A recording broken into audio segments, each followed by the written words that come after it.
Y fue alrededor de las 16 horas cuando se vivió el momento más emotivo de la pasión de Cristo, su crucifixión. Saray Mariscal nos tiene los detalles, vamos a ver. Fue el momento culminante del Vía Crucis en Iztapalapa. Miles de espectadores que se encontraban en las inmediaciones del Cerro de la Estrella no fueron indiferentes al momento en que Jesucristo fue crucificado en la cruz del Calvario. Que reflexionemos en todo lo que hizo Dios por nosotros, yo creo, ¿no?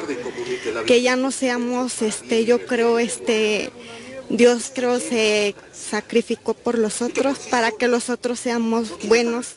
A pesar de que muchos de los visitantes nunca habían acudido a la Pasión de Cristo en Iztapalapa, se contagiaron del ánimo de los creyentes y admiraron la representación de José Antonio Reyes, quien interpretó a Jesucristo. Pues vine a esta celebración porque siempre quise venir a estar aquí cerca, nada más. ¿Qué es lo que más la motiva? Pues la fe de la gente, las cruces que cargan las personas. Más allá de una tradición religiosa, la gente desea tomar el ejemplo que ven reflejada en la persona de Cristo.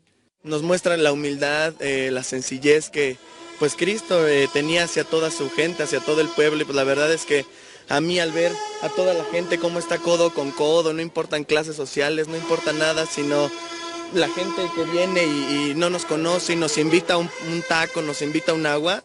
A pesar de que miles de personas acudieron, la representación de la Pasión de Cristo número 176 en el Cerro de la Estrella se desarrolló con calma, cerrando un año más de pasión y fe. En las imágenes Manuel Hernández, Saray Mariscal, 21 Noticias.